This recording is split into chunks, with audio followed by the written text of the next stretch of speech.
So episode 197, SETI BIMCO Part 2, The Revenge, coming at you in 3D. Here's my co-host, Tim Hamilton, New York Times bestselling cartoonist, New Yorker cartoonist, with an age-old question. Tim, That's take me. it away. That is me. That is you. Not New York Times bestselling cartoonist. Just Yes, you are. book. Didn't? I guess you can call me that. Yeah, I guess we can. Why don't you fucking accept it? This Tell week. your old age joke. Well, wait, this week, though, Yeah? we're going to talk about a movie called Children at Play from 1989. That's definitely not what it's called. Definitely not what it's called. Oh, beware, Children at Play. Much better, Tim. 23 years after Star Wars. Oh, yes, and we start every episode with an age-old question. Shaky. Wait, how is this 23 years after Star Wars? Isn't it 23? 87? No, it's 12. 80? 89, 77. Oh, 79. Well, I did double up. Mathematically challenged Tim Hamilton. I'm George O'Connor, by the way, since he's not reciprocating. And I'm Tim Hamilton. I am a New York Times bestselling cartoonist. I don't dispute that fact. George is also a cartoonist. Yep. Hey, age-old question. Hey, let's hear it, Tim. Hey, Messed up the beginning already. Sure, I gave you such a gift draft, had the right number and everything, and you're like all over it. Hey, political. Did Elon Musk, he's now a trillionaire, did he ever get revenge on Forbes magazine for listing him as the richest man in the Epstein files? Ha-ha. I got him. Singer. It's SETI BIMCO Part 2, The Revenge. The show where we create revenge sequels that nobody wanted.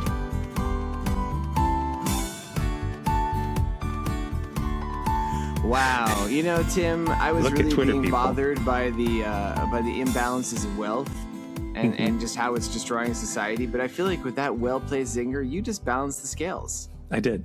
I assume if Mr. Musk is a listener, and why wouldn't he be? He's probably right now looking for the right cord of rope to hang himself with. Oh, I thought tweet. Trigger warning. Hey, God, quit it. Hey, it's SETI BIMCO Part 2, The Revenge. Yes, it is. Hey. 197, as George had said. As I said, but I Here said we it are. smoothly. Smooth. jazz. I'm going to be smooth the rest of the episode.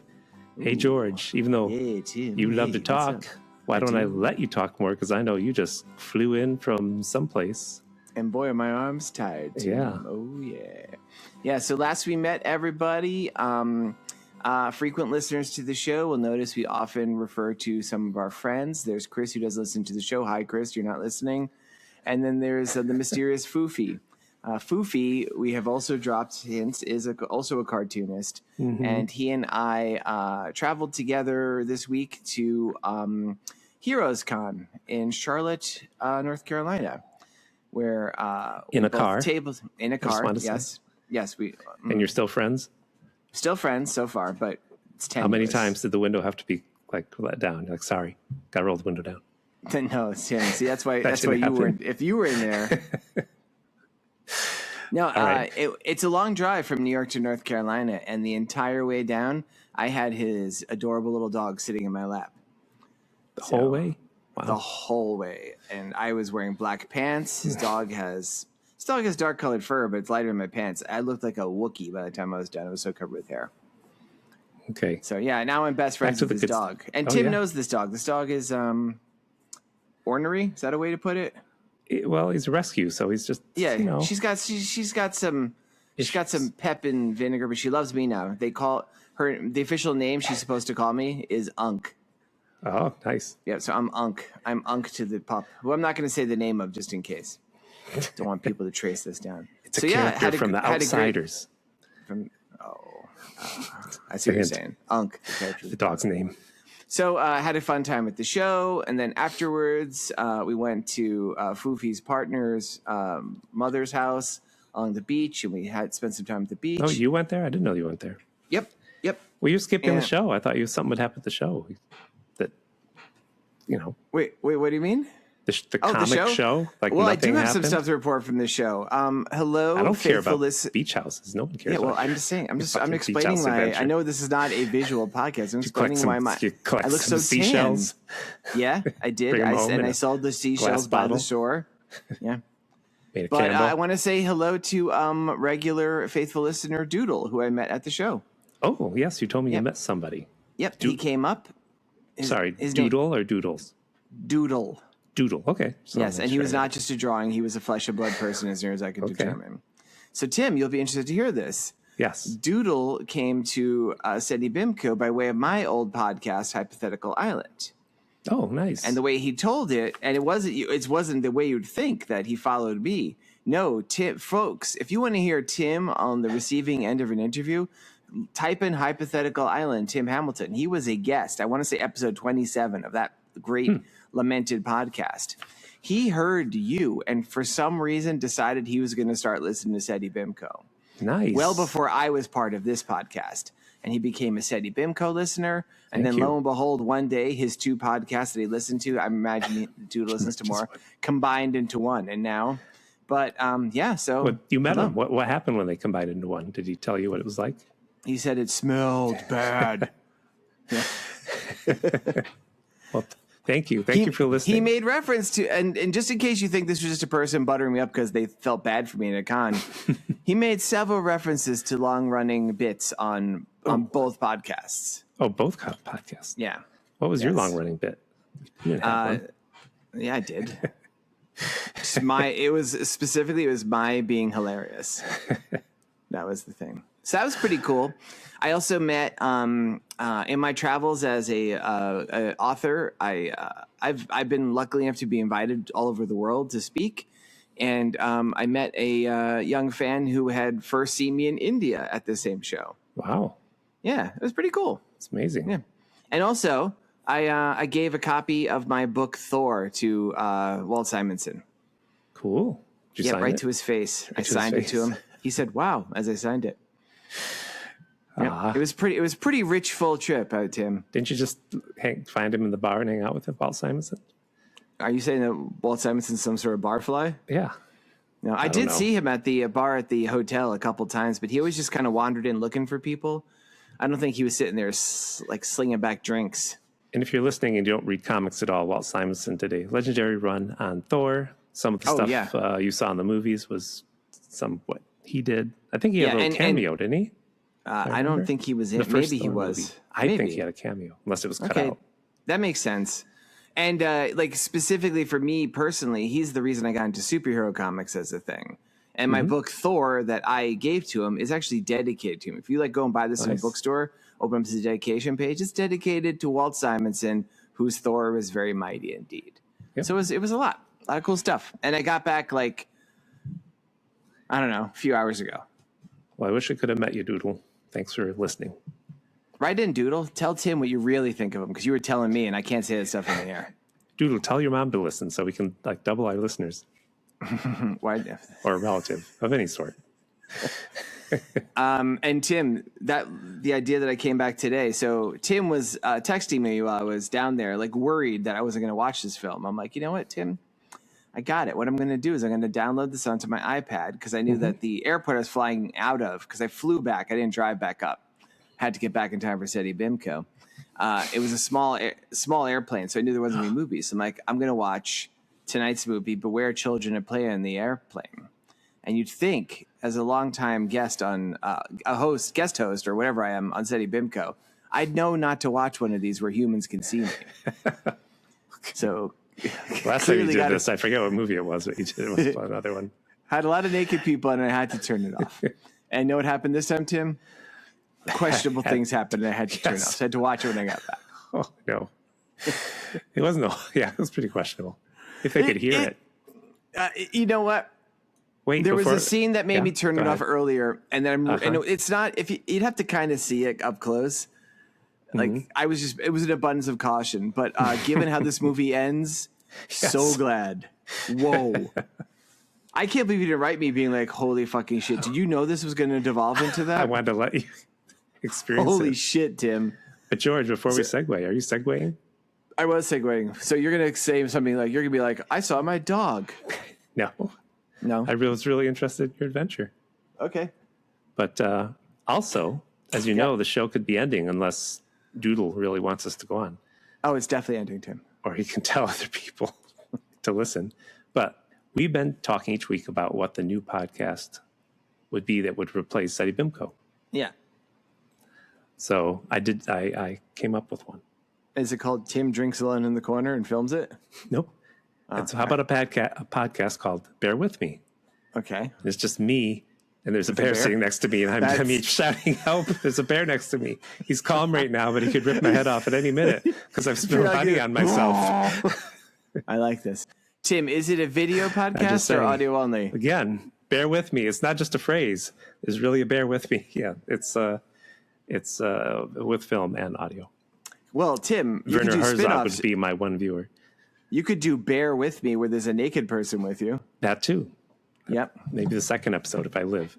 If you live. Or I work or maybe my way if up the to bear it. pulls your clothes off in an attempt to eat you. I like that one. I got one similar. Oh, okay. I thought you were too busy to do it. No, it's not really that similar at all. Mine is, it's going to be, you know how like you and I, Tim, we're both long time attached. Sorry, folks listening. If you were interested in dating a SETI BIM co-host, we're both well off the market. But a lot of people, especially in this crazy city we live in, New York, go Knicks, woo! They often talk about how hard it is to date, and you hear these different tricks, like people do like speed dating and stuff, right? I'm proposing a speed dating type podcast where all the people who write lustful letters to SETI BIMCO asking about your status, Tim, you go on a date with them, and we call it Steady BIMCO. For the space of a week, you go steady with a listener. For 1 week. For 1 week. Okay. I see no problem with this. You report all the happenings. There's no way this will ever backfire. I like it. Steady BIMCO. Steady BIMCO. And maybe this it's is the also kicker. Yeah. How to walk a straight line while you're inebriated. In case you need to do that. Steady. Maybe. Anyway, or maybe it's like you have to play the game Operation, where if you touch the sides, it gives a razz, and you have to keep it steady. Yep. And maybe, Tim, the person you go on a date with is a bear. What do you think? His name is Steady. And his name is Steady the Bear. I like it. Man, we're terrible. Thank God we're ending in 2 episodes. I like these. I miss All right, this. should we? Oh, you want to segue? You want to talk about? Yeah, Speaking segue. of Bears. bears. Yeah, actually, speaking of bears, works. In the woods, Yep. we're going to talk about a movie called Beware, Children at Play.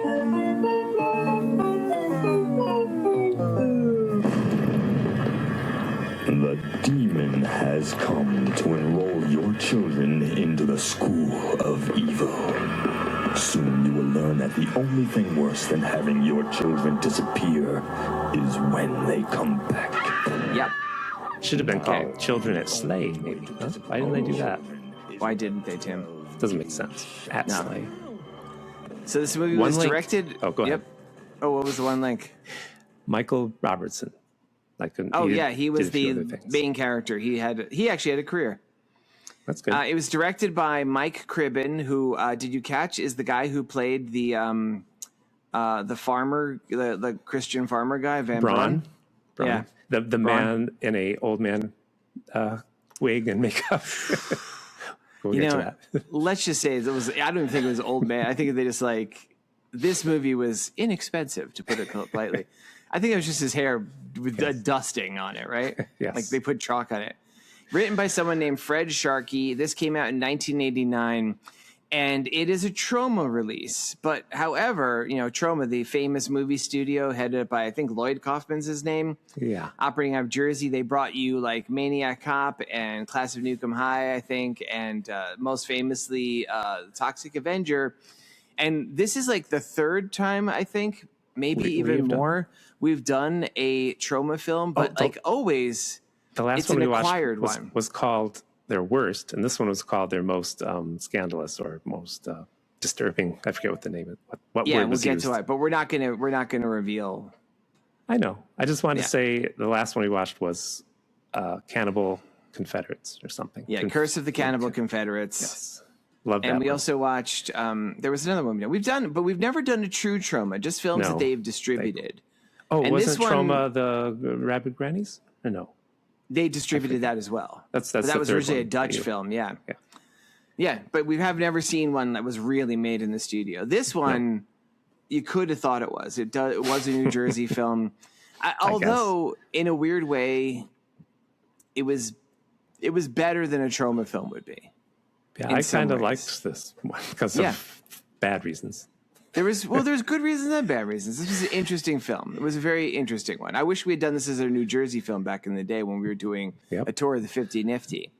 I'm going to give a little bit of hint to what the movie's about. I found a pretty good 2-sentence synopsis. Can I read it? Yeah. I'm not worried of spoilers. Parents are in a panic as their children mysteriously disappear. Little do they know that the only thing worse than their children disappearing would be them coming back. Yep. Mm-hmm. And sounds then the like official Pet Sematary. It does. And this movie's not like Pet Sematary, in case you're wondering. And the tagline for this film, to give a little bit of a hint where we're going, the only way to destroy them is with a 12-gauge shotgun. That was on the movie posters. So... there's not much to talk about with the people because nobody ever heard of in this. Yeah, except for Michael Robertson, who is actually credited in the film as Michael Robinson because they spelt his name wrong, which is awesome that they did that. The year this came out, George, I like looking this up. Mm-hmm. You want to guess what the top song, even the band, what band had the top song of 1989? You'll never guess. Right Said Fred. I'm Too Sexy. You won't believe it. Chicago. With the song Look Away, which was on the radio a lot. I played it and I was like, oh yeah, I remember this being on the radio all the time. Could you actually sing a bit? Because I don't know that. Look away, I'm so ugly. Yeah, I don't remember how it goes. Tim. I really don't. Are you making a joke, Tim? Yes. Tim. But it was on the radio a lot. This is why I have to take away, like, sometimes you just say things and it's like, we have to take the show away from you, Tim. Talk about Chicago, the band. Really? In 1989, Chicago, the band, was still having hits? Yes. And they were the most popular song that year? At least for part of the year. I was alive. No, did you just choose one random song that hit? No, I was alive in 1989 and aware of things. If you play it, you're like, oh yeah, I remember hearing this. But would it be the number one song? Was it from a movie? Don't think so. What's it called? Look Away by Chicago. I'll cut out the time. You look it up. Chicago. You hear it, you're like, oh, I remember this. It sounded very much like a hair band song. When you called me up this morning and told me about the new love you found, I said, I'm happy for you. I'm really happy for you. No, I don't know this at all. Well, you got to play it. No, I don't know it. Sing it. You don't have to play it, but you're not going to. Let's move on. Did you hear about the Chicago tribute band, George? Coincidentally, the Chicago tribute band made up of people who couldn't spell. The Chicago tribute band made up of people who couldn't spell. It was called Chicago, spelled SHAKAGOW.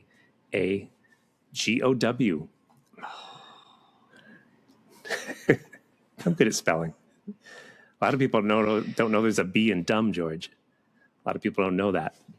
Yeah, that's true. That has been in the news recently. All right. You want to get to this movie. I want to get to anything beyond what you just did. Billy Joel, We Didn't Start the Fire. That was also a top song. See, now that I remember. I would believe that was the number one song. The Chicago song's made up. All right, so we're not talking about this anymore. Let's see. Let me try to do what John brought up 50 years ago, and it never stuck. I picked this movie, so maybe I'll guide us through this. John, by the way, was the original co-host of Steady Bimco. John Kelly. Co-host with you. Hello, John. Yes. Hello, John Kelly. How about I just say, so this movie starts out with Glenn, kid, and his father camping, and they go fishing, and they play guitar, and his dad is very weird. His dad has a weird fucking mouth. Yes. Glenn has a weird fucking mouth, so I think they might have been really related. And his dad keeps saying weird shit. Yeah, I could have been. And his dad keeps saying weird shit, he's singing Anglo-Saxon songs about goblins at his son the whole time. And he says, son, you understand what this means? And the son goes, nope. Well, someday he goes, yes. Someday, after you've known the horrors I've seen. And they play hide and seek a lot, which that's not what you do when you go camping. I mean, I went camping. I want to stress, they don't look like they're going camping. We do eventually learn that his father is a scholar of medieval literature, Anglo-Saxon literature, and he looks like it. He's not a man who's at home in the woods. He's he's not even wearing a jacket. Well, they do sleeping fish. Out. They do fish. They catch a fish, and the little boy doesn't like the fish. He's like, "Oh, I need more marshmallows," and he does. But you just get the sense the dad is somebody who's not well suited for the woods, which definitely plays into what happens next. Oh yeah, hide and seek. He steps in a bear trap. Yep, steps in a fucking bear trap, falls over a log, and it's just that's where he is for the rest of the movie. Which I think, with the help of his son, to get a stick and get that thing pulled open. But. I mean, am I wrong in thinking? I mean, Tim, you grew up in a more rural area than I did, but isn't there actually like a thing that you could hit to open them up? It is, yeah. Yeah. So this man who has no business being in the woods has his leg caught in the trap. Also, like, I don't know, break the stick. Like, this shouldn't have done what it did to him. No. Because also, what does it do to him? Well, it makes his skin rot, and then maggots are eating his body, and and then he eats the maggots. He had a good shot of maggots, nice close up, like for this movie. Yep. He goes, "Oh, the maggots are eating my body," and the whole time he's this kind of like he speaks in a really weird heightened way. It's almost like he's like reciting poetry, and he's just going, and he's like, the little boy runs back to the camp and gets the provisions, and the dad's like, people will find us in a few days. Yeah, to find a car somewhere out there in the woods. I mean, they don't seem to, like the way they were prepared. They don't seem to be far from. There's no way they're that away from people. This is taking place, by the way, in the New Jersey Pine Barrens. So true. It's New Jersey. It's not like we're not like talking like this isn't like the American Southwest where it's millions of miles. It's big, but it's not like. But days passed. We're told 4 or 5 days passed. Well, they talk about the Pine Barrens as a place you get lost in. I've never been there. I saw the Sopranos episode with it. You saw that one? Yep. That's what I know about the Pine Barrens. I mean, I know that's where the Jersey Devil lives. Yep. Encrypted lore and stuff, and people they never mention it. No, they don't. And there's people there that are supposed to be like wild people called the Pineys, and they kind of mentioned something akin to that here, but it comes to nothing. We'll get to that later. Yeah. So 5 days pass. The weird-looking dad with the strange mouth gets weird-looking facial hair. He starts a podcast called "Bear Trap with Me." It's like "Bear with Me," but it's different. I thought at this point the bear was going to come eat him, but it never does. Nope. No hunter ever comes to check on this bear. He never sends the kid. We didn't know this yet, but I have in my notes. Dad was a drama major. I was writing that at the beginning of the movie. Yeah. Which he was kind of. Yeah, you're pretty right. Yeah. So he dies. Yep. And right away, kid just starts cutting him up. Because he is telling the kid to eat him. Yeah, I guess I kind of missed that. But he's because he's quoting all this old stuff, and he's like, "When I go, you should eat me." And the second he does, the son cuts open his belly and pulls out his guts. He's like, "Yeah," and starts eating him. And then flash forward 10 years later. Now, George, this is a dilemma for me. Okay. You have 7 lists already? What we just saw, was that 1989 or is now the 10 years forward 1989? I'm going to say the latter. I say what we first saw was 79. I'm going to say that it's now 1999 for the purpose of many of my lists. Because tonight you're going to party like it is? Yes. Okay. I'm going to Y2K like it is. No, I'm just saying. This movie takes place in 1999. Definitely doesn't, but sure. So now we're introduced to John and Julie and their daughter, Kara, who needs to poop. DeWolf. Number 2. John DeWolf. Yeah, she needs to. DeWolf. Like, that's how we're introduced to Kara. She's like, Dad. She's like, what, 4, 6? She's like, Dad, I have to take a vicious shit. And she also wants a Barbie. And she wants a Barbie, and Mom says, it's a weird tirade about Barbies. The dad has a weird tirade. He's like, it's an addiction. Once you get a Barbie, then you got to get like a Ken, and then you got to get, he says Barbie Tampax. I'm like, what are you talking about? I know I wrote here, like Tim will have a list here. Am I right? No. Oh, I didn't do a list because I thought you would do a list. About what? Barbie addiction About things? You would just like different Barbie things you could be addicted to. I almost did that. I know you did. But John and Julie fascinated me because this movie is full of too much, what's the word? Explaining things. Yeah. Exposition. Yeah. This movie is so much exposition, and Julie and John, Julie's like, I don't like your novels with the front cleavage and the back cleavage. All your novels have cleavage on it. And John's like, come on. Another character who doesn't even overhear this ends up using that same description shortly, too. The people in this town are really upset about cleavage. What we learn is John was a writer who worked for the New York Times for the book review. And she's like, how could you go write? You could go from writing for that wonderful publication, reviewing sensitive novels, to now doing that trash with those covers with the front cleavage.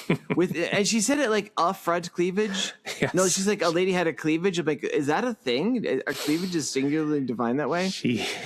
And he's like, everybody's you don't know stilted. how much work, because we learned that he does books about UFOs and ghosts and shit, like true story stuff. And he's like, I do so much research on this. You have no idea. And she teaches poetry, so we know she sucks. Yes. No offense but to she poetry kind of saves the majors. day later.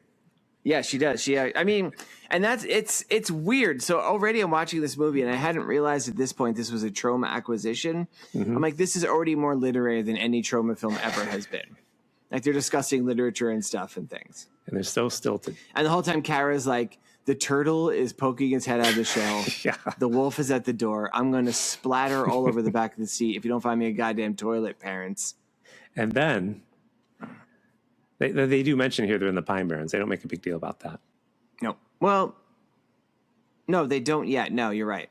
And then, George, what happens? They hit a little kid. runs out in the road and they kind of hit him. They hit him. Kind of.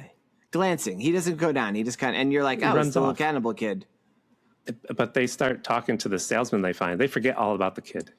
Like, they just hit a kid. Well, let's talk about this guy. His name, what is his name? I wrote it down somewhere. Oh, his name is, I do know his name. He's a preacher. He's a preacher man. Well, he sells cheap Bibles. And he is, Ludwig. Franklin Ludwig. Who is this man? So Ludwig. Yeah, his car has broken. Frank Ludwig, his car has broken down in the Pine Barrens, and it's just a coincidence apparently that the kid runs out, because our hero John DeWolf is like, "Hey, buddy, watch your kid." He's like, "That wasn't my kid," right. And Ludwig is creepy. He's and really he doesn't weird. care either. He's like, eh. Yeah, they're all just like, little kids right around the woods in the middle of the fucking Pine Barrens. Who cares? And he tells them about like how he's giving them warning, and I wrote down. I called him. The reason it took me a while to find his name in here is because he's called Exposition Dump Man. Yeah. Like, he's just telling us stuff. He gives us all the history. He's like, okay, so, this area of the Pine Barrens, Brownies, KKK. There was a cult here called the Brownies, and he talks all about them. This comes to really nothing.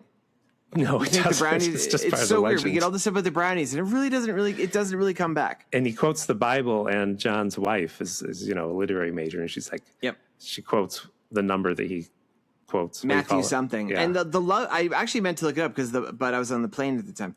But the line is don't leave one living to piss on the wall. Yeah, and apparently that's in the Bible. I'm like, wow, I didn't know that.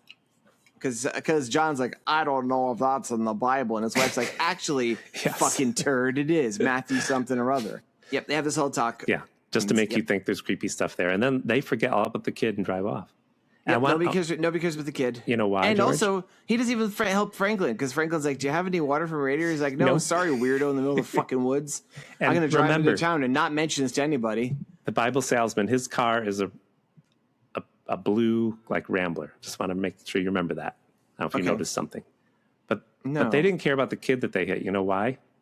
Oh, why, Tim? Oh, it's a list. The first list, everybody. Start the Seti Bimco music. All right, go.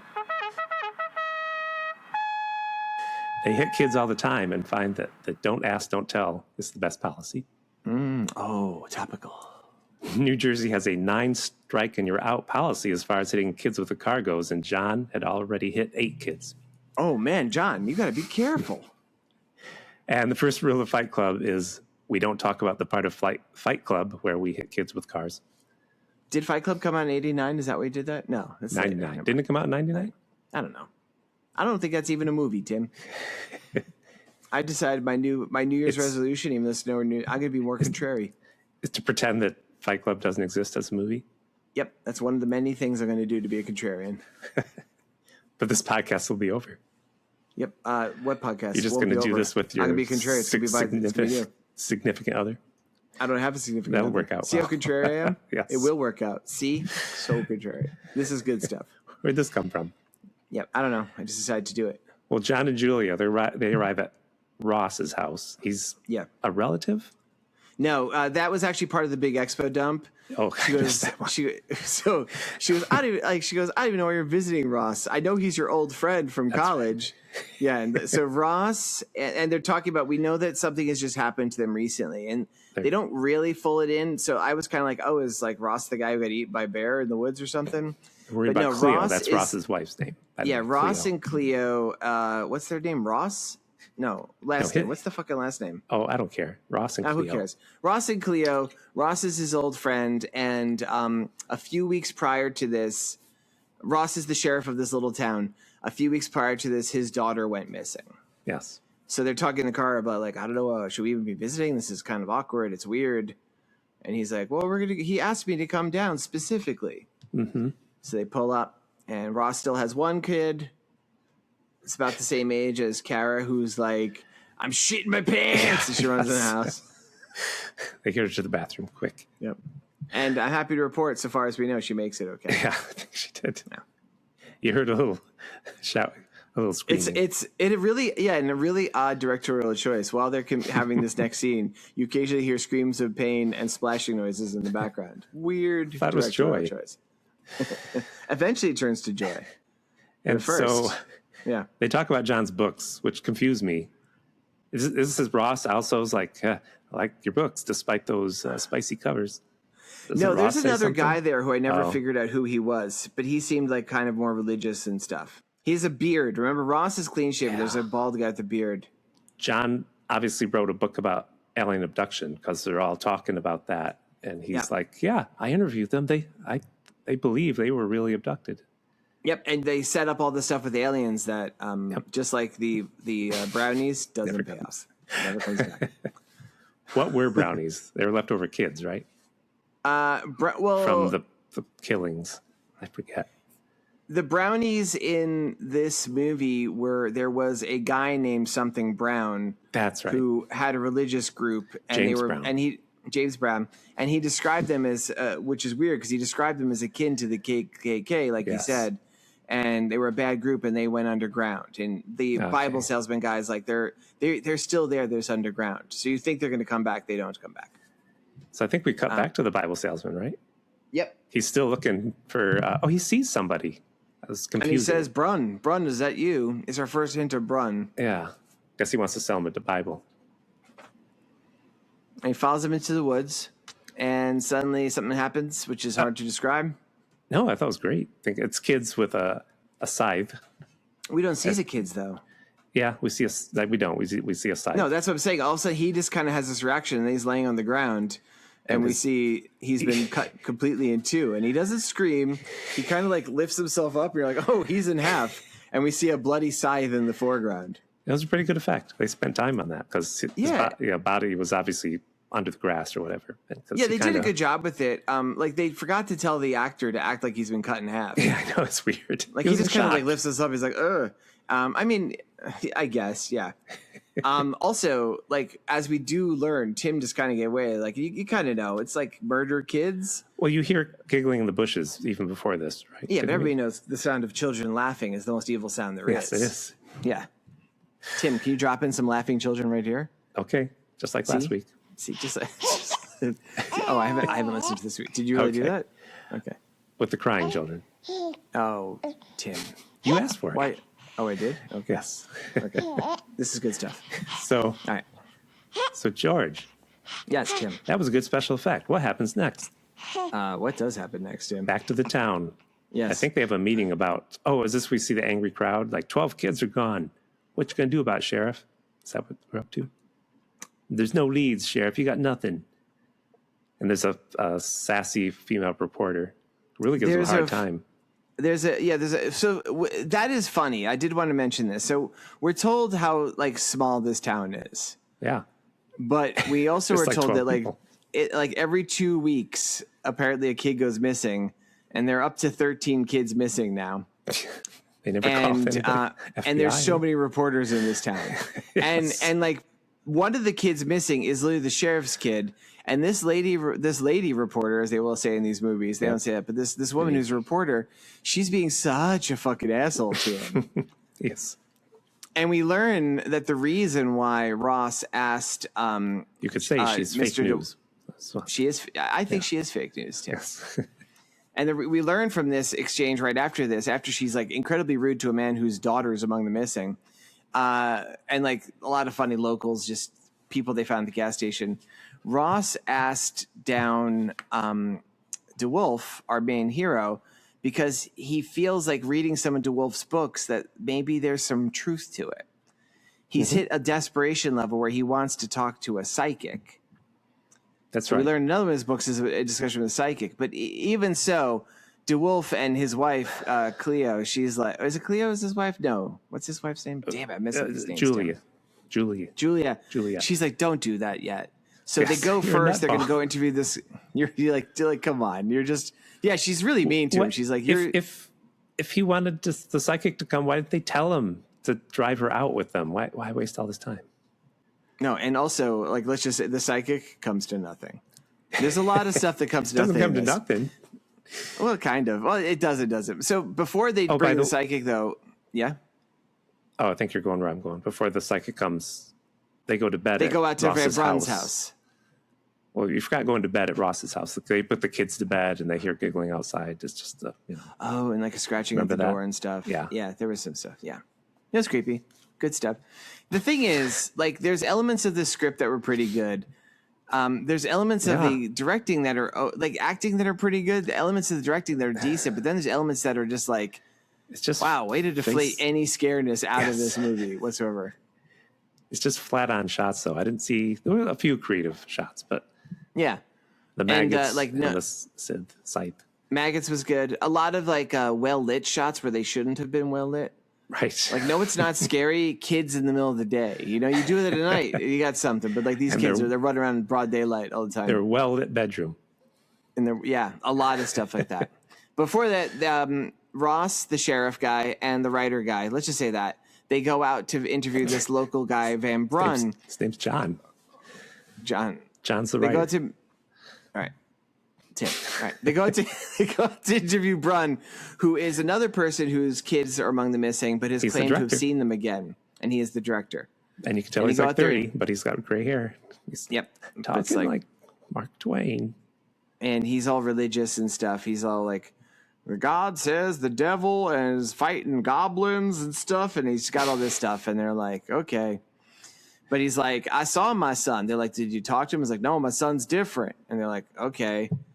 And so Yeah. they go talk to him, and then they leave after they talk to this guy. And it's like, and his wife is kind of like, she's dismissive. She's like, why didn't you just talk to our son, Van Brun? Yes. And he's like, shut up, woman. She puts a pie right on the windowsill to dry. And we see like, little cool. hands take it. Also to Yeah. dry because it was very wet. Because Yeah, it's a some wet little pie, hands yeah. take it and giggle.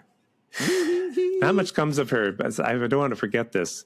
But she hears, because nothing else happens with her, but she hears a giggle outside. She goes, that could be our son. And he says, don't go out there. And Yep. she goes out. And then you just hear her scream. He goes back to That's- reading his book. Yep. That's the Don't have last. to go out there. That's the last we see of her as living being. But before that happens, we actually see, and I guess this is what you were mentioning in the car before, as the sheriff and the writer guy walk out. Wolf, the farm. writer, is like, he's like, well, I wouldn't think Van Brun was a friendly man. He's like, what do you mean? He goes, I noticed the car of what's his face, the Bible Bible salesman. salesman guy. It's It's parked under- out back. It's under a tarp, and we don't see it. He just sees it. Yeah, we never see it. No. We see it later. He goes under And- that tarp and escapes in it, but it's a red car, not a blue car. Oh, that's what you're mentioning. Oh, Yes. wow, Tim, that's bad continuity. Totally issues there. different car. But it's also really funny that he mentions like this thing, and like the sheriff who is bad at his job. Like I get Oh, yeah. kind of why the reporter was so mean to him. Like this guy shouldn't be heading up an investigation of like 13 missing children. Well, this whole town is like early MAGA. Proto-MAGA. That's very Yeah. scary. It's true. So like they know that the car is back there, but the sheriff's like, well, I don't know about that. So they go back. And then what happens next, Tim? I'm kind of lost in my notes right It's now. okay. They have a party with their friends, and I noticed the kids have jarts. Like, oh, it's not bad enough. Jarts. You mean like Remember- lawn darts? Yes, that they were playing jarts and a little shot out the window. No, And- wait. and then we're really? inside with- And why yeah. do you call them jarts? That's what they're called. Those big weren't metal cool. spike things you threw, and they go into the lawn. You play a game. Why with it. jarts? Like I assume that's a portmanteau. What's the job? because they're darts and they're jagged pieces of metal. You combine those two. Okay. All right. But they're making food, and then Juliet's daughter comes in and says, the brownies took Rose. I think her name is Rose, the other daughter. Ross's youngest daughter who is still left is Rose, and the youngest daughter, or the only daughter of the DeWolf family, is Kara. Yes. Kara says, the brownies took her, and they run out there, and there's like a hole in the fence. Yeah. The sheriff's there, and he's like, God damn it, I'll get you kids. God damn it, yeah. Handles it pretty well that both his daughters are missing now. I mean, they could run in the woods and overtake them if they do think they're kids. At this point, they decide, well, now that both kids are missing, let's call that psychic friend. Yes. And a woman with a really thick New Jersey accent strolls into the movie. Yep. Keeps calling everyone darling.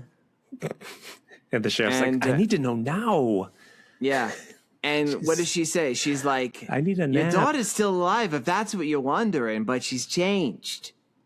Mm-hmm. And we're like, oh, okay. So I'm like, at this point, I'm figuring this movie's going to be about these three characters, this irritating psychic, the writer, and the cop solving this mystery. But she's like, I need a nap. And he goes, but I need to know now where my daughter is. She goes, but I need a nap. And then we cut send her to her hotel. It's She's a staying in a house. hotel where she... It's definitely a house. It's not a hotel. And she's talking to a doll. But George, you know why she needed a nap? Let me stop you right there. Why? Because she looked into the future and was worn out seeing how many terrible reviews of the movie Battlefield Earth there were for next year. Is she in Battlefield Earth? No. She just read the reviews in the future. She read Bill Clinton's future, and she was tired of telling him to keep his hand off her leg. And she also just read the fortune of Eric Trump at his 16th birthday party, and she was really worn out lying to him to tell him about how much his dad will love him someday. Take that, Eric Trump. I hope Eric Trump is lining up behind Elon Musk somewhere right now. Yes.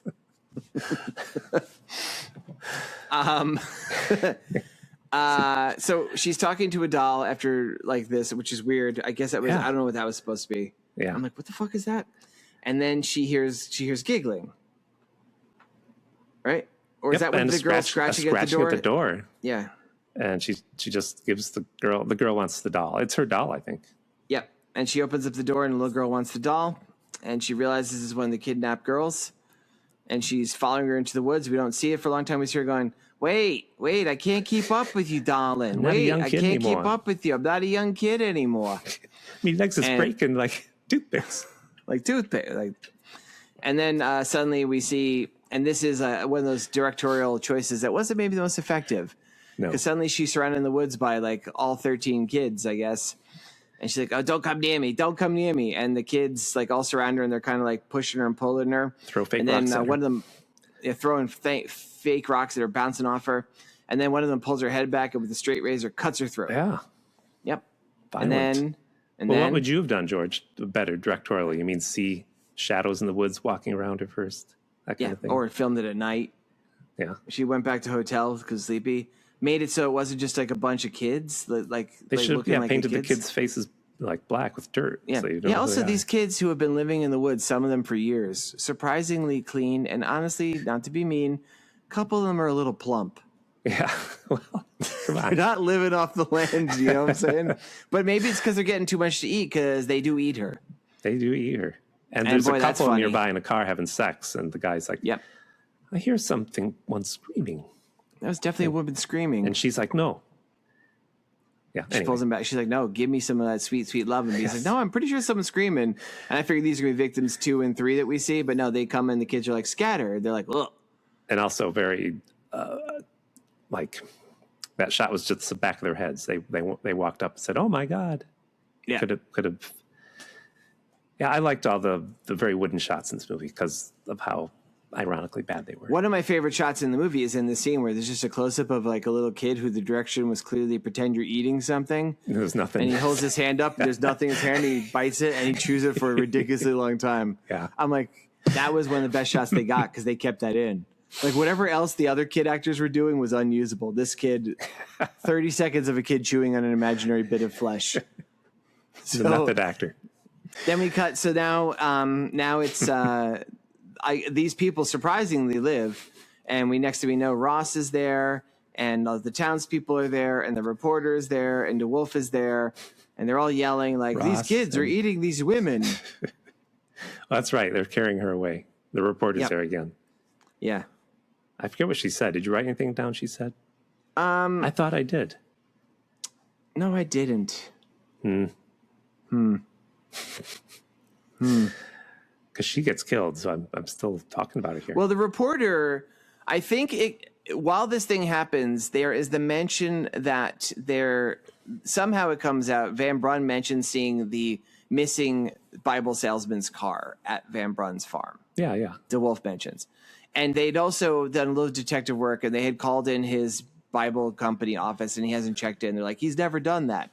So the reporter, whose name I wrote down, Dale Hawthorne, she goes to the Brown farm to investigate because she's like, rightfully so. She's like, Sheriff, you're a fucking moron.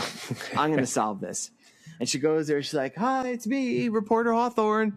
I'm here to investigate stuff. And she sees what looks like Mrs. Braun standing in the field. And she goes and taps her on the shoulder, and she kind of like rotates around slowly because she's impaled on something. Mm-hmm. No eye. Got skull face, and there's a rat on it, and then there's giggling. And it looks like the rat's giggling, but it's the kids. And she's screaming, ee, ee, ee. And then she goes running away, and she's running between two trees. Oh, yes. And these the kids. They have a board with spikes on it. A board with spikes on it. She just gets impaled to the spikes and dies. Now, Tim. Granted, you and I are like, not that either one of us is an enormous person. We're bigger than the actor playing Dale Hawthorne, probably, but she was a full-grown woman. Right. These were like 6-year-old kids. I don't care how many spikes are on a board that 2 6-year-old kids are going to hold up between a stick. I'm going to go crash into that. I might get scratched. I might even get slightly punctured, but those kids are flying, and like I'm killing those kids. They're dead. They might be strong. But Dale Hawthorne, I guess she has one of those diseases where you're made of soft butter because it goes right through her. You're right. They would be strong. They're like ex-actors, like that kid pretending to eat something. They're just see, here's the thing I'm saying, Tim. They went to drama school. These kids look soft. Do you remember, Tim, in the early days of the internet, there used to be a website that would let you figure out how many 6-year-olds you could defeat in a fight? Do not remember that. Oh, okay. I really like this. For those of you who don't know, let me explain the situation. It was a website, and it was like it might have been 5-year-olds, but it was how many of these little kids could you beat in a fight. And you'd go to this website, and you would enter in certain information. You'd put in your height, your weight, your age, your general level of fitness, how high you could kick, and how bothered you would be at like punching little kids and stuff. Because the idea is that we're like blood frenzied little kids. And you would go in there and like if they were just coming at you like how many of them would take like 6-year-olds? And like I totally what do you think, Tim? I totally missed this. How many 6-year-olds do you think you could take in a fight? Blood frenzied 6-year-olds. Once or 12 is too many, I think. Yeah, that's different. But 6-year-olds, they don't even have hands that work. They're like little meat flanges they flap around. I'm just saying 12 might be too much. They might overwhelm. Oh, you're saying 12 of them. Yeah. That's a pretty that's a good guess, actually, because some people would say like they'd be like 42. I'm like, no, 42 kids would murder you. Especially if 4 of them put on a big overcoat and pretended to be one guy. Oh, because then you'd think it was an adult and you'd obey them. I'd be intimidated. You'd be like, sir, can I get into a rated R movie with you? So Sheriff and Braun. Mm-hmm. Braun? I think it's Sheriff and Braun are way too smart. Braun is the farmer. Yeah. Okay. I think him and the sheriff are the ones that are like gobble, like, isn't Julia there? And she's like, it sounds like Beowulf. I forget where this happens. It's Sheriff and DeWolf are talking about. Braun was saying, we forgot to mention this, Braun is the farmer. He kept saying stuff about goblins fighting the army of God. Yes. And he kept mentioning goblins. And then he was like, and then the woman and man who had been having sex, who came across the psychic being eaten, reported that the children were chanting something about goblins. And they had come up with part of it. They said like this thing got this alliteration with a lot of G's. And Julia, the poetry teacher, the wife of DeWolf, the author, she's like, that sounds like Beowulf to me. They're like, what? He goes, yeah, there was Anglo-Saxon poetry. There was a lot of G-alliteration. I'm like, wow, what is this movie? But the sheriff is already like, I think it's alliterations. But then they're like, what's Beowulf? Yeah. That's what. I mean, like, let's be honest. The sheriff of this town isn't going to know what Beowulf is. He's not going to know what alliteration is. He's not going to know what anything is. Well, he saw Caddyshack because he's like, Griefy, grimy, gopher guts. I know what alliterations are. Oh, griefy gobs of grimy, greasy gopher guts. That's where he learned it. Yeah. And then mutilated monkey meat. Yes. And then little chipmunk stinky feet. Yeah. Yep. Yeah. Then they go, well, I don't know. Where are we? Who's they? I have notes here. Anglo-Saxon. Yeah. They're determining that they realize in a bit of detective work, they realize that it sounds like these kids are doing a bastardization of Beowulf. Oh, George. And it's not a little bit of detective work. They go to the town library, which I was like, this town actually has a library. It's like one wall of books. And they sit there. And luckily, I guess they had Beowulf at the library. Tim, I didn't recognize. I'll be honest, because I was writing or looking or whatever. I didn't realize it was meant to be a librry. Yes, because it's and they're there and they're researching this. And they realize that 10 years ago in the area, a classics major or a professor of Anglo-Saxon literature went missing in this area with his son. Wow. And his son's name is Gary Randall. Don't they go, and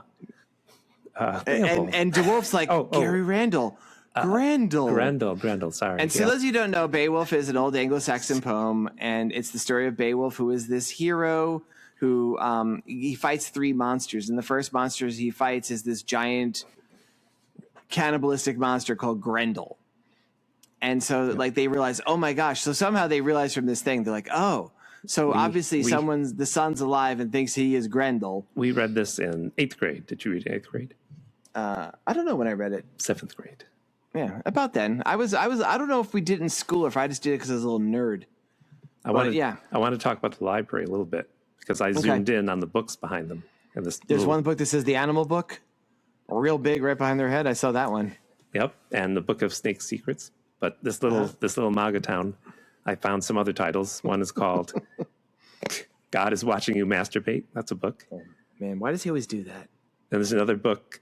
Sometimes Witches Float, the Hillary Clinton story. There was another book. Are you there, God? It's me, Margaret. Please stop watching me masturbate. Me masturbate. Nice, Tim. Nice. Good one. Yeah, but these guys are that suddenly... book is about, that book is about masturbation. You know that, right? No, I don't read girl books. You don't read Judy Blume? I don't read books. While this is happening, because I actually just put two and two together by Tim mentioning this in the library, I literally thought this was another room in the house. Okay. At home, Julia and Cleo, who is the wives of DeWolf and Ross, the Sheriff Ross, respectively, are there with Monica. I see what you're doing. Chandler, Phoebe. Yes. They're there alone. The two women are home alone. Is what you're trying to say. Well, no, they're also with the one girl left. Okay, yeah, the kid, Cara. And then they hear giggling, and they run into the room, and Kara's there with a bunch of kids. And again, the way this is shot, like this is just what you talked about. She had to fight like 10, 12-year-olds. Fight a bunch of kids, yeah. She's fighting a bunch. She's losing. It's just Julia in there, and I guess I will be honest. I didn't know what happened to her. I kind of like lost track in the movie what happened to her, but she gets killed. Stabbed. They hit her with a sticker. She's got blood dripping out of her mouth. That's what happened to her. I do remember that. Yeah, you're right. They come down the steps after, and they carry off Cleo and Cara, the girl. So, and then the sheriff at the library gets a call, like, "You better come. There's an incident." We don't. No, he doesn't get it yet. No, because they go back to Van Brun's house. We see the campground I have written here. They take her to their campground, the kids' campground. Yeah. She's all tied up. She tries to run away all tied up. Really long sequence. It's like 5 minutes of her.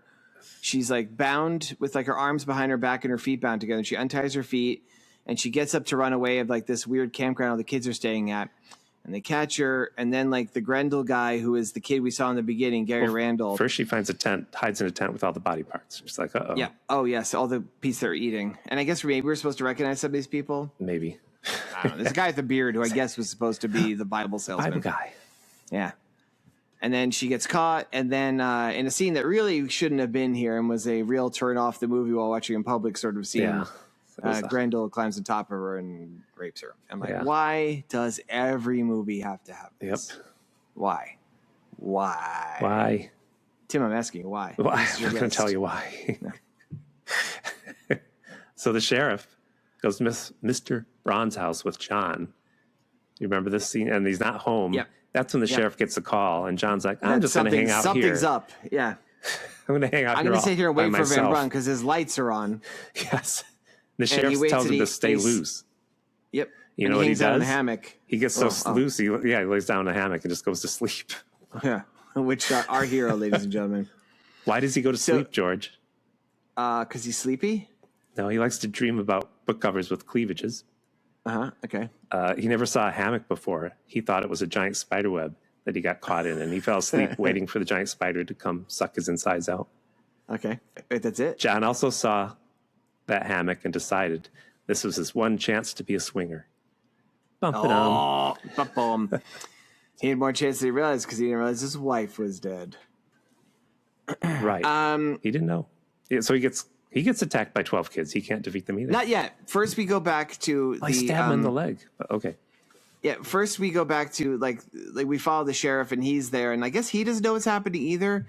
But there's there's kind of like the townspeople are all yelling like mad.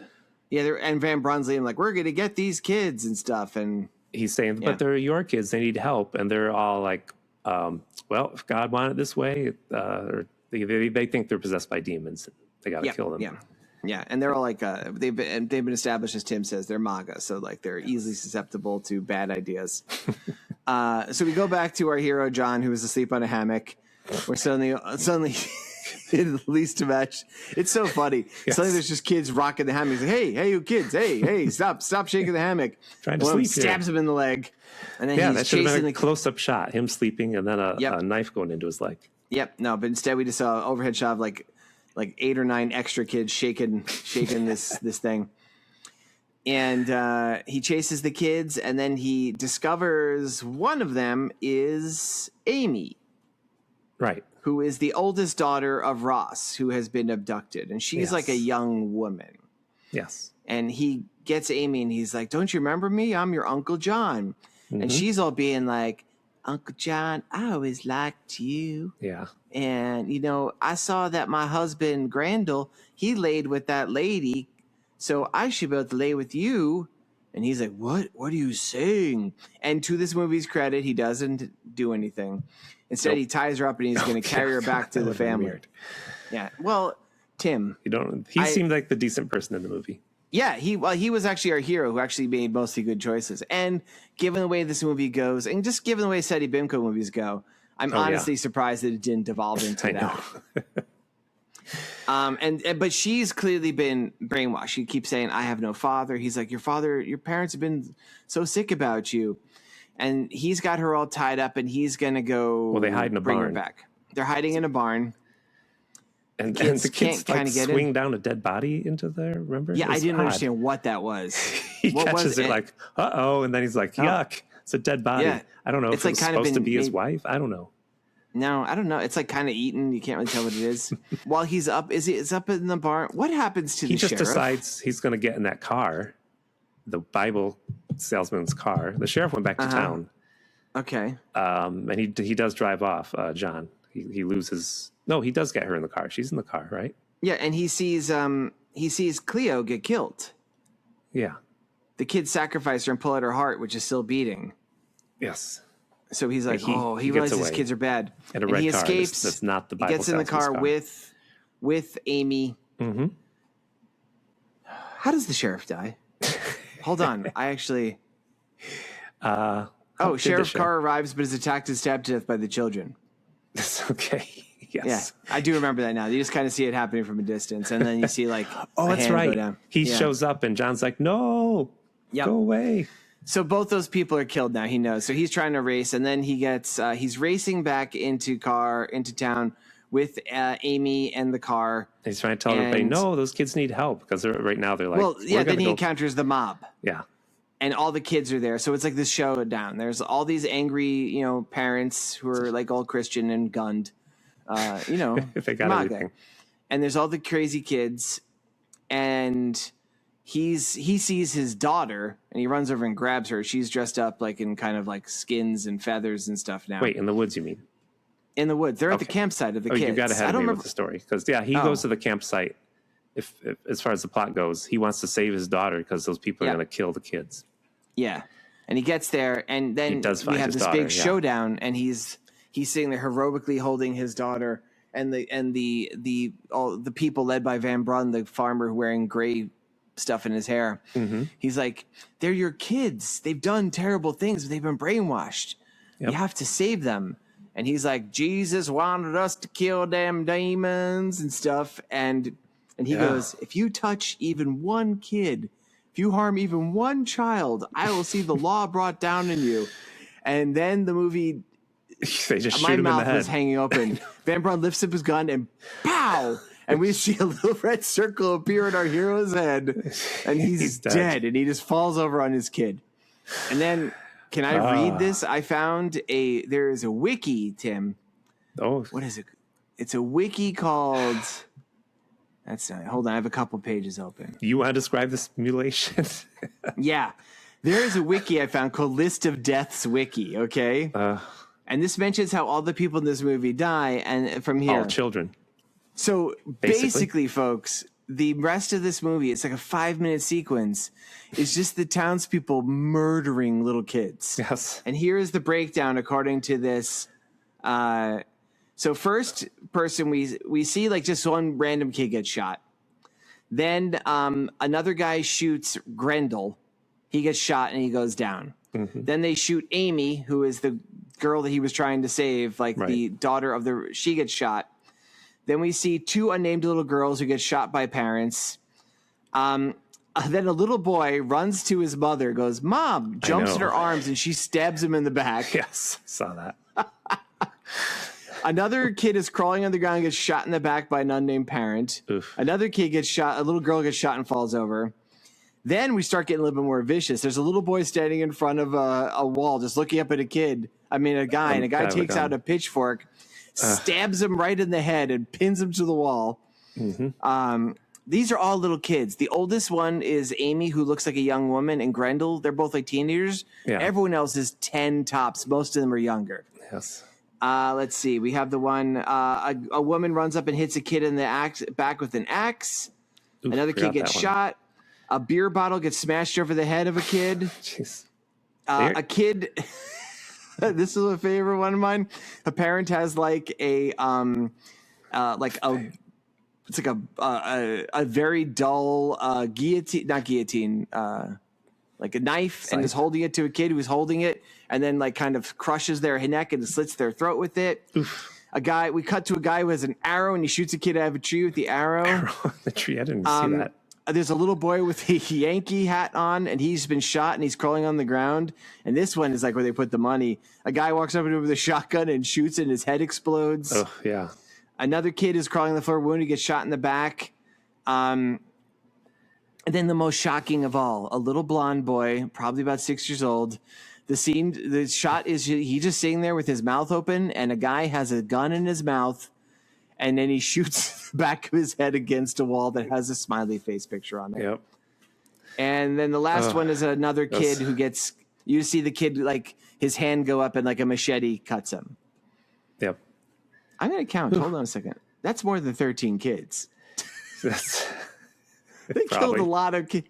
I'm counting right now, and this says 1, 2, 3, 4, 5, 6, 7, 8, 9, 10, 11, 12, 13, 14, 15, 16, 17, 18, 19 kids. I got some new We're told throughout it's 13. So, like, yeah, they just brought in kids just to be murdered in this scene.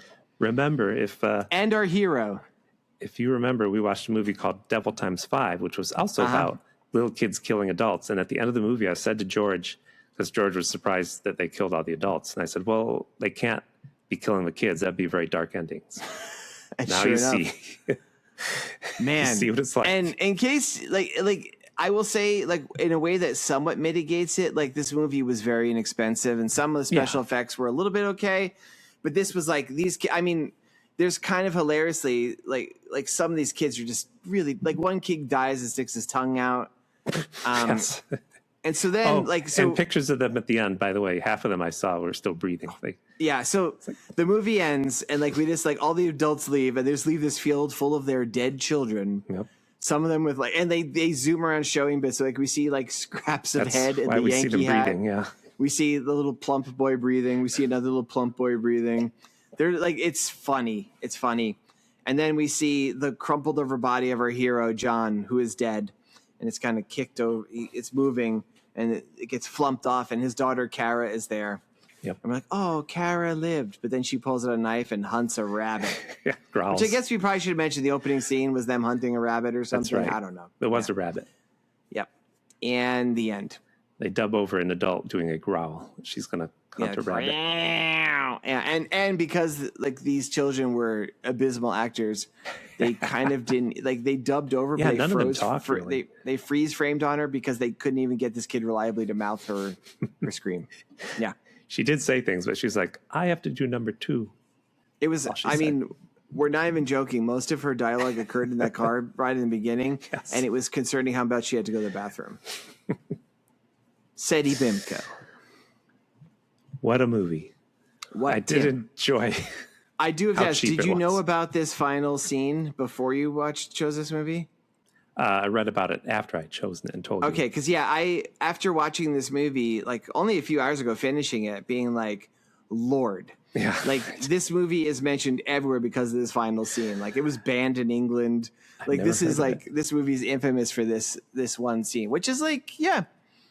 Yep. Kind of hilarious that's how it ends. And like I also love they're not even burying their kids. They just leave them out in the field. It's kind of a reverse lottery. That famous short story. The lottery where you pick someone to die of these people that live in a small town. If you haven't read the story, people, I don't want to spoil it. They're not kids in that one, are they? They're just it's whoever, I think. Oh, are the kids, they don't have to do it? I forget. I think it's anybody can be chosen. Anyway. But this was different. Tune into our new podcast, Hazy Bimco, where we recall books we read 40 years ago. We're kind of uncertain of the details. Now we have the part of the show where Tim and George talk about how this movie is like Star Wars and Labyrinth.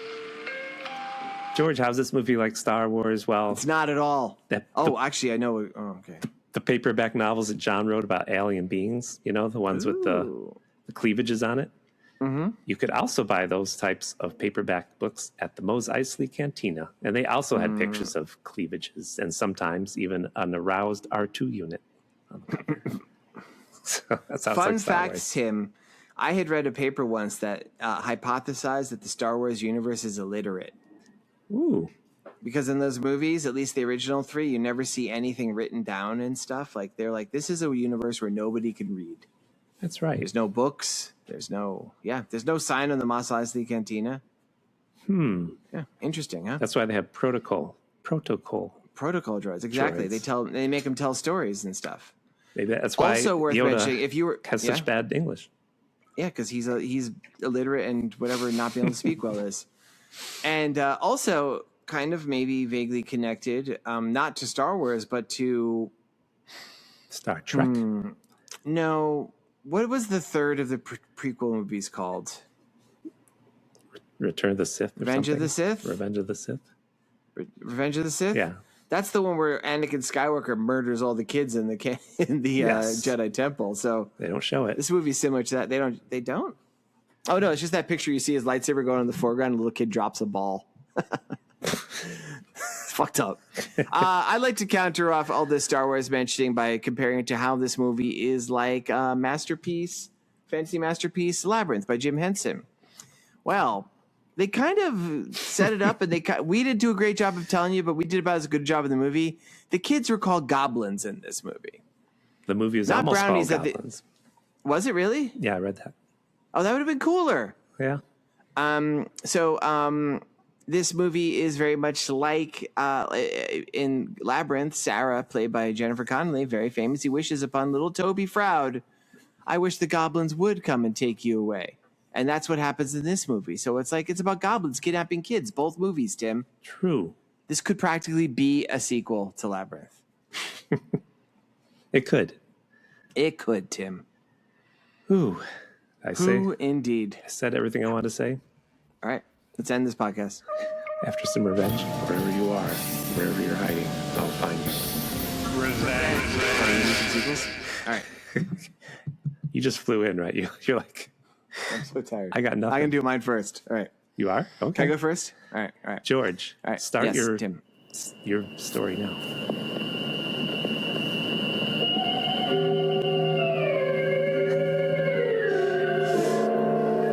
As I like to do in these movies, I like to pick up right after it ends. Mm-hmm. This movie ends on the freeze frame of the little girl hunting the rabbit. Kara hunting the rabbit, and just goes, "Arr."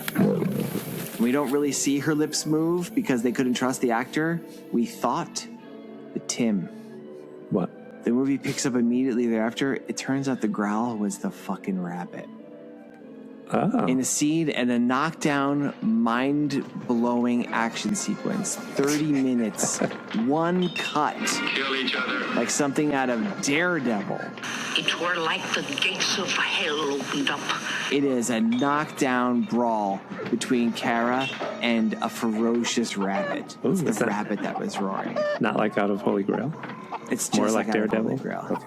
Well, no, like the one cut is the Daredevil because he has those fight scenes where it's one cut, you know? Right. And we're talking like they're flipping over trees at each other, like blades. Like there's one part, Tim, the rabbit bites her arm and she uses the sinews of one of her dead friends to sew herself up while simultaneously fighting the rabbit. This is a pitch battle going back and forth, back and forth, back and forth. Goes on and on and on. Does she say anything? She does. Yeah. I don't know what she says though, Tim. Kill each other. Tim, I don't know. What does she say, Tim? I want a Barbie. Give me a Give me a Barbie. She wants a fucking Barbie. Like a Barbie. And then, half hour after the scene is up, the rabbit kills her. Whoa. Yeah, you didn't Dark. expect that, right? But yeah, you didn't expect this movie to end with a bunch of kids getting murdered by a bunch of adults. Did they swap minds before she died? No. This movie, it turns out, is a prequel to Watership Down. Okay. Yep. And what do I call this movie, Tim? That's a dark movie. Yeah, I know. What do you call this movie? Yep. Hurry up. Bear with me. Call it Night of the Lepus. All right, done. What a terrible episode this is. Well, you Tim, came up with that right now, right? Yep. Okay. Yep. No, actually, I wrote. What did I write? You're dependent on me to end I it. wrote sequel and I wrote nothing, but I did intend to write Girl Fights Rabbit, and I wanted to actually make a tie-in to like Holy Grail, but this fucking asshole said Holy Grail earlier, so then it was ruined. So then I had to come up with Night of the Lepus, which was gonna be the movie I was maybe gonna do next week, but I couldn't find anywhere for free. You can roll it all with it. ties together. Nope, I can't. Not when you ruin the punchline of the whole bit, Tim. All right, go. How did you miss that? Sorry. Wait, I can help you now. I know what she said when she talked. What'd she say? What'd she say? Be very, very quiet. I'm hunting hunting. rabbit. I wish, can you enter that back? Then that would have been better. No. Let's edit that back, okay? Miss Lee? That's it.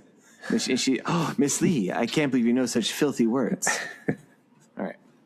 There, I saved it. All right, Tim, if I guess yours, I'm going to yell it out and ruin your joke.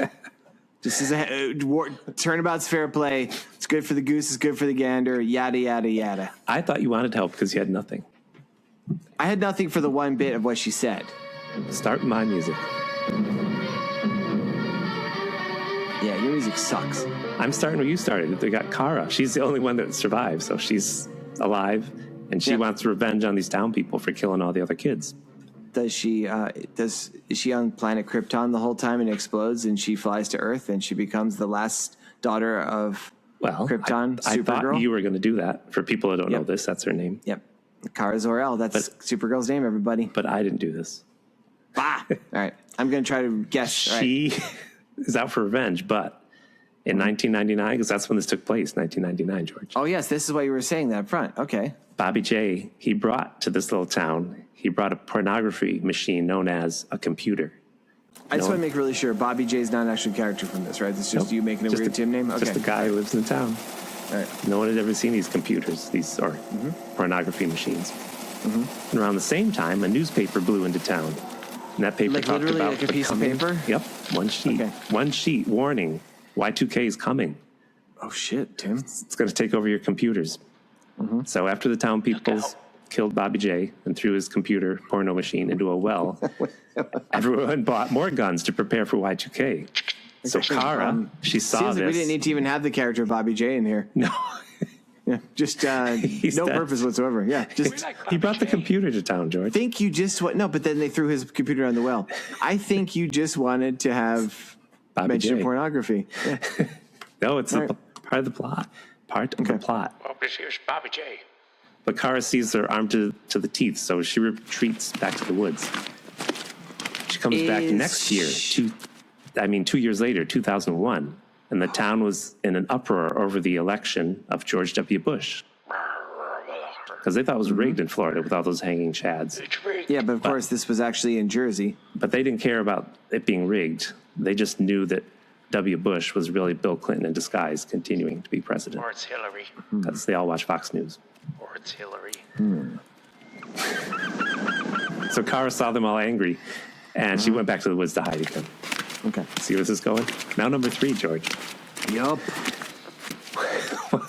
While sneaking around some cabins, she overheard some music that hypnotized her. She never heard anything so beautiful.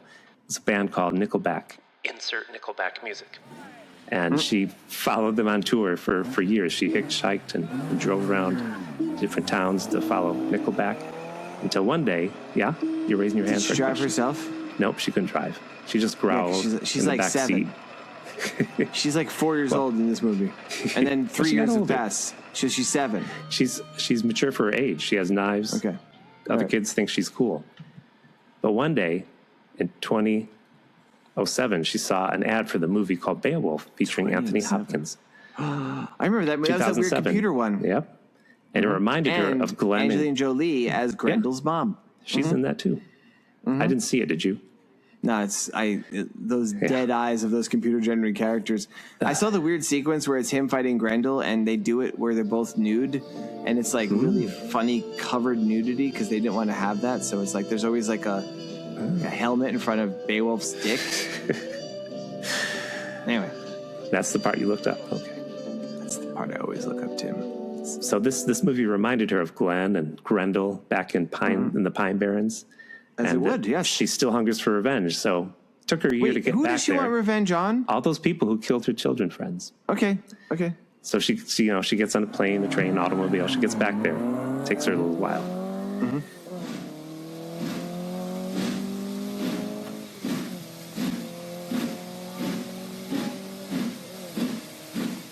She got back to find they're buying more guns and planning revenge because they look so because they're angry that it was 2008 now, George, and a black man had just been elected president of the United States.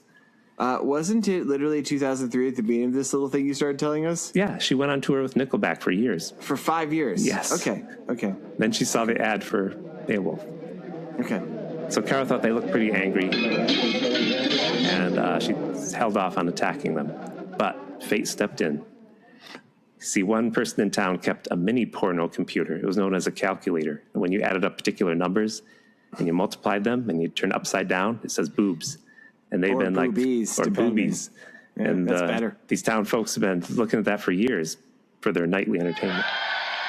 But it seems like someone lost it. And everyone in town had been very suspicious and blaming each other. And that was gone. So they turned on each other and started fighting, and they all killed each other. They were suffering from porno computer madness, maybe. I don't know. But that was it. They killed each other. Kara didn't have to do What a year thing. is this now? 2008? 28. Yep. 28. Okay. She went back to enjoying. 2008, not 2028, right? Yes. Okay. All right, Tim. Yeah, she just went back to enjoying Nickelback and got into Limp Bizkit. And this movie's called Porno Madness. That's all I could think of. Porno Madness. What? You know what, Tim? Remember Frontless Y2K. Too much I know. Y2K. Tim. That's it. I couldn't think of a title. So if you enjoyed that bewildering haphazard tour through the early 2000s, Doodle, you loved it. Write us a letter. Doodle, I wanted to. Doodle said like he said to me like really like he wasn't like a scary like man, but he grabbed me forcefully by the back of the head, pulled me close to him, and said, "You got to stop Tim from doing his stories." And, I laughed. I was like, "Ha ha!" But he wouldn't let go, and he stared in my eyes. He goes, "No, you really have to stop him." I know you didn't say that, Doodle. No. Thanks again for listening. That's it? Oh, yeah, letters. Did Cablasto write us? Did he? Nope. Nope, no letters? He wrote that. Oh, I got to tell you this. Oh, what? We don't have time to have another fight with Bat and Spider. We don't? Oh, because we're ending soon. But you know what they talked about today? Us? No, Chuck talked about how his tooth chipped off. It had a crack in it. Motherfuck, your tooth just chipped. Just chucked. He's just stealing our material. Even the stuff they talk about, like what they do during the day. And I'm verbing him to mean tooth break. Now it's my tooth got chucked. And you won't believe this. What? Dale is doing lists. I'm not kidding, but they're lists about I know, you told me this. Things that bug him in his life. So it's not about the movie. Just like how you said you had a dry voice, I don't know if it's that it's just I'm dry because there's suddenly pollen in the air, or if I'm literally choking on my own rage right now. But we have to call Bat and Spider. Yeah, we only have 2 episodes left, 3 episodes maybe. These 3 episodes are going to be coming after you. Coming after you. They're not even. I know they know what they're doing. Stealing the lists. Chipping your teeth. What next? A talking banana? Yeah. Try to do that. Yeah. So Tim, make a note. Let's have a talking banana. Try to watch this movie. Yeah. Yeah. They couldn't. And speaking of movies, it's my turn to choose, right? It's your turn to choose. All right. So Tim, the movie I chose, it is available on Tubi. The movie is better known if you watch it elsewhere as Oasis of the Zombies. But the name I was able to find it on Tubi is Treasure of the Living Dead. Huh. Yeah. I want to say Tim. Sorry. Come on. Zombies of the Dead? Is that what you call this? No, none of those, Tim. Oasis of the Zombies or Treasure of the Living Dead. But on Tubi, is this the band that the zombies listen to, George? Oasis? Yes. No, or the Zombies. What's that other title? Oasis of the Zombies. And oh my God! All right, everybody! Zombies of the Treasure. He's drunk. He's a menace. Treasures. The movie on Tubi is called Treasure of the Living Dead. How do you spell treasure? Here you go. Of the Living Dead. What happened this week? We went this whole podcast without saying it, but I have to say, Tim, this is our worst episode. It's not. This was a good episode. This is our worst episode. No, this is not. This episode needs a trigger warning, though. Yeah, it's true. Every week we get worse. It's amazing. It gets better. Gets worse. I don't want to quit. We're going to take the summer off at least. We do something. I'm going to come back with my podcast serial numbers. I'm going to do that. Tim is making a reference to a past episode of SETI BIMCO. Yep. Steal cereals. Right. And this. Okay, are we done? All right. I think so, right? Are we done? All right, go your own way. All right, everybody. Go your way. Thanks for listening, Rihanna. Doodle. Yeah, if you listen to this show, we'll say your name on the air. Yep. If you run into me at a Comic-Con and tell me that you want to listen to the show, I'll tell that story. I'll tell that story on the air. If you stick your finger in George's belly button and turn your finger, his arms and legs will fall off.